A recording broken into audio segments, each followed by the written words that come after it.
Hi, my name is Alana and welcome to my YouTube channel. And I review books on this channel because I like to read. I'm a nerd. And at this point in my early 30s, I have embraced the nerdist. I embraced being a nerd for a long time, but you know what? Let's just be really out there about how nerdy I really am. And so I like to review books. This particular video, as you could tell by the title, is reviewing Pachinko, the much loved best-selling novel Pachinko by Jin Lee. And for me, it was worth the hype. Spoiler alert, I really enjoyed this one. And halfway through the novel, I purchased her debut novel, which doesn't get as much love, and when I hope that she releases something soon and I will buy it blindly. So yeah, let's jump into this. And yet we played on because we had hope that we might be the lucky ones. How could you get angry at the ones who wanted to be in the game? So what is Pachinko by Jin Lee? So it is a multi-generational saga, which is, I'm a sucker for that kind of narrative. This is a relatively chunky book, but I like a good chunker.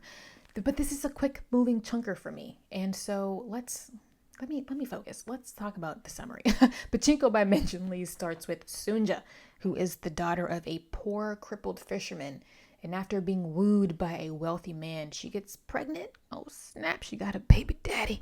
And a kindly young minister marries her and takes her to Japan. So from there, Pachinko is telling this multi-generational story of Sunja's life and her children and how the consequences of her liaison with Hansu, who is the wealthy gentleman, plays out over time. Pachinko also explores the complexities of identity, especially for those who straddle culture and ethnic boundaries, those who I like to say are ethnically or nationally homeless. I feel that in my soul. All right, let's move forward. Jin Lee really focuses this novel on the relationship between Japan and Korea, which is quite the tale. This son is, we're just going to deal with it. Let's say it's just adding, the blind lines are adding ambiance to this video. And it's a little brutal, but we're going to work with it. Because you're not here for the aesthetics, you're here for the content, right? Okay. I'm hungry. This novel heavily focuses on the relationship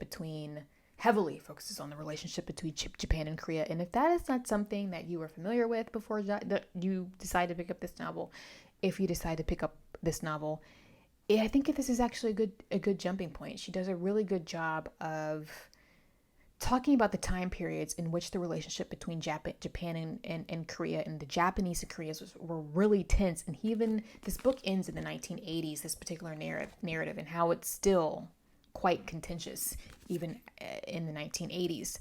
I believe the 80s. I don't believe it stops at the 90s. Nope, 1989. All right. And Jin Lee is very blunt about how Koreans were treated, and yet at the same time, she uses this narrative to make the appeal that at the end of the day, it is our collective humanity that pushes one to eventually move past our outward identities. Seeing him as only Korean, good or bad, was the same as seeing him as only a bad Korean.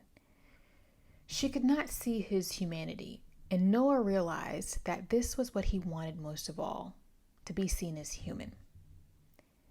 Even if there were 100 bad Japanese, and if there was one good one, he refused to make a blatant statement. I really appreciate that last quote, and I really appreciated both of those quotes, which is why I use them, because I believe that currently we are living in a culture right now that is really grouping people together. And this is not the only time that this has happened in society across the world, clearly. And we simplify people based on how they look, what race category do you fall into, professions in some ways, if a person is voting left or right. And it happens on all sides of the spectrum. And just insert identity marker here, race, nationality, ethnic background, political affiliation, whatever. in some ways, it's like people have forgotten that people are nuanced and complex. And I talked about this a lot. I ranted about it quite a little bit in my Milkman review, if you want to go back and watch that. And it really still baffles me how people will demonize others based on these very superficial identity markers. So I know a lot of times it happens to me a lot. I know it happens to other people in my family. We get asked, "What are you?" And I'm like, "I'm an American." What I am at the superficial skin level is really irrelevant. That is what I ethnically consider myself, racially, ethnic, whatever, even nationally, it's in some ways. I am one of the least that comes to my mind later. I tend to describe myself through my characteristics and my interests based on the superficial first. So that was a tangent and not relevant, but kind of relevant, but a sidebar. It's just like, what, people, can we move past this? I'm not saying that curiosity isn't a good thing. Like I will answer questions when people are curious, but at the end of the day, it doesn't really mean anything. Anyway, so regarding identity in Pachinko, Jin Lee really does an excellent job portraying how Koreans who grew up in Japan are ethnically homeless, kind of harkening back to that phrase that I used at the beginning of this video. And I think a lot of people can really relate to this, especially those who have mixed racial backgrounds, mixed cultural backgrounds, and those who are immigrants in particular. So people who straddle those lines, you have a parent from one culture or one race in another, or if they were born in one country and they moved to another country. I can vouch for the United States in that if you've lived in one region of the United States and then you end up living in another region of the United States, it can feel like a completely different place. And then you're like, I don't really fit in here. I don't feel like I fit in or whatever, because the cultural makeup of that region may be completely different from what you're used to, and you have to adapt, and you may speak differently because you have a different dialect. So I think that if you've ever felt othered at any time in your life, you can relate to that. Mainly, though, on that ethnic, racial, national background is what this is really getting at. Though she does talk about those who sexually are also ostracized later as she gets into, I think, the 1970s, the 1980s. He had visited South Korea with his father several times, and everyone there always treated them like they were Japanese. It was no homegoing, however. It was a great visit. After a while, it was easier to play along as Japanese tourists who had come to enjoy their barbecue, rather than try to explain to the self-righteous Koreans why their first language was Japanese. In a way, Solomon was Japanese too, even if the Japanese didn't think so. There was more to being something than just blood. So the younger generation, so this is referring to Solomon, Noah, some of Sanja's offspring, if you will, who were born and raised in Japan, even though their parents were Korean, and how they just, again, I've heard they're too Japanese for the Koreans, but too Korean for the Japanese, so how they're straddling these lines, and they're not quite fitting in. And so, again, Sunja's children and her grandchildren, they're still struggling with this identity. Though, as you get into the 70s and 80s in this narrative, you do see how things are starting to loosen up, albeit very slowly. There is a point where I think Jin Lee is making the argument that regardless of the past or even generational hurts, there is a time where people in society have to choose forgiveness, or else that bitterness, if you allow it to sink in, is just going to deteriorate a community or a person. You can't harbor that forever. To live without forgiveness was a kind of death with breathing and movement. I thought that was deep. I thought that was profound. I really liked it. So as you can imagine, with a book that spans 4 generations, This has a cast of interesting characters, and in many ways, all of these characters, most of these characters, and if not all of them, are morally gray in some ways. So, though some definitely more than others, I would say that the most morally gray is Hansu, the wealthy young gentleman who I like to say is the baby daddy. Yeah, he is involved in some shady dealings. Okay, he is a bit of a gangster. He's called a yakuza several times in this book by other characters, and but in this odd way, even though he is a bit of a gangster, okay, he has this strong sense of loyalty and duty. It's like he has his own code book of morals and ethics, and he is devoted in a weird way to Sunja. Very devoted. And I don't think that you can just categorize him as this bad boy. He's way too complex for that. Even if probably 95% of the time I was like, this guy is cringe, I was still oddly fascinated by him, because there are times I'm like, but is he wrong in this particular instance? No. Right? So I am going to make the arguments that if it wasn't for Hansu and his loyalty to Sunja, her family would not have ended up with some of the benefits that some of them ended up accruing. Even though it was a little dodgy, he was pivotal in her life.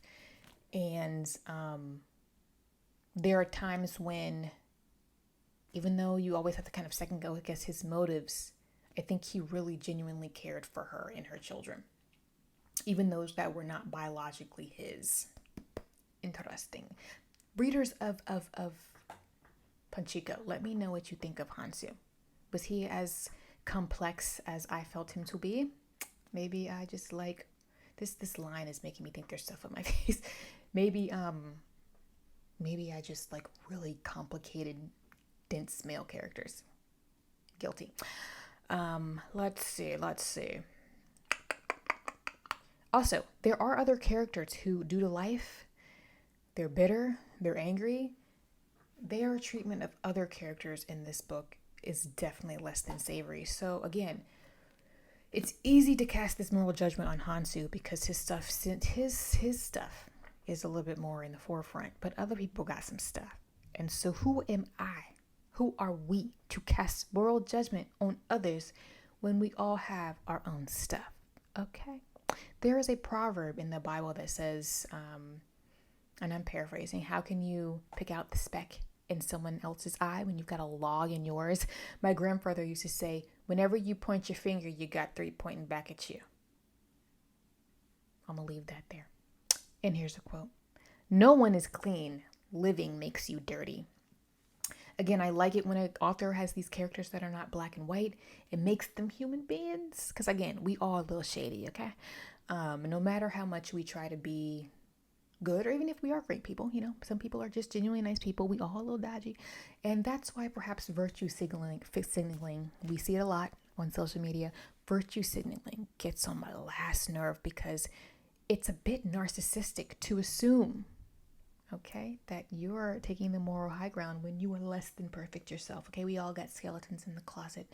Some have bigger skeletons than others, but that ain't my business. Also, let's talk about the title of this book, Pachinko. It is perfectly named. I love how she ties the title back into this game. So Pachinko is a Korean game, and it is used as a metaphor for life and fate. So the Presbyterian minister that marries Sunja, we have a quote here from one of his sons. Or it's not a quote from one of his sons, but we have the son reflecting on his father. His Presbyterian minister father had believed in divine design, and Musazu believed that life was like this game where the player could adjust the dials, yet also expect the uncertainty of factors he couldn't control. He understood why his customers wanted to play something that looked fixed, but which also left room for randomness and hope. Man, life's going to keep pushing you around, but you have to keep playing. And like I said this in my review of Transit, I have been noticing this theme of life and fate and choice in a lot of books that I've been reading these days.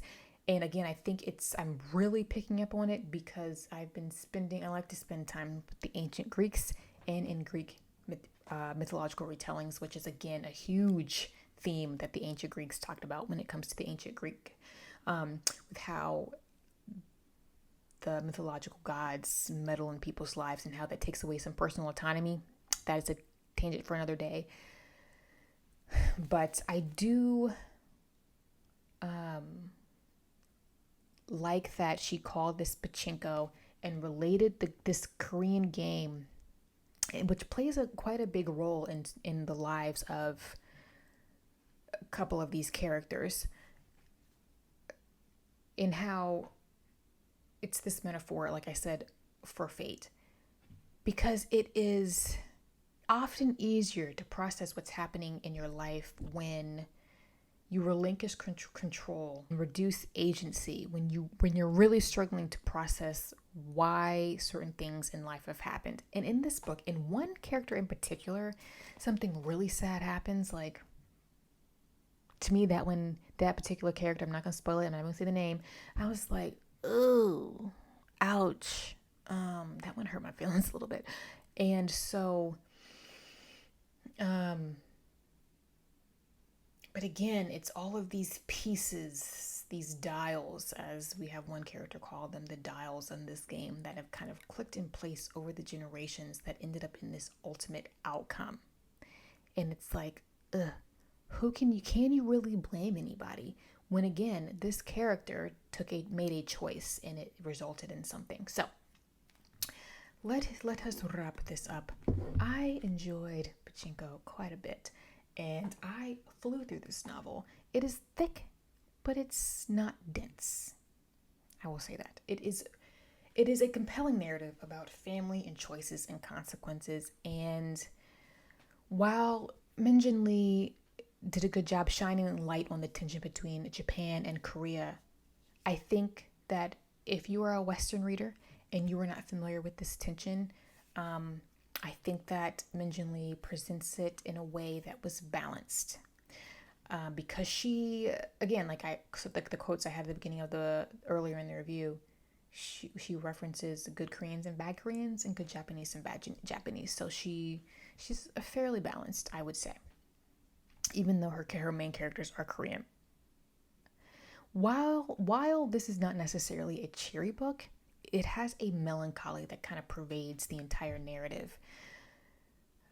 I still found it to be compulsively readable. I wanted to keep going to find out what was happening with these characters, even when we were just kind of getting, in some instances or some sections of the book, their day-to-day lives and how they're just going about life and trying to just make ends meet.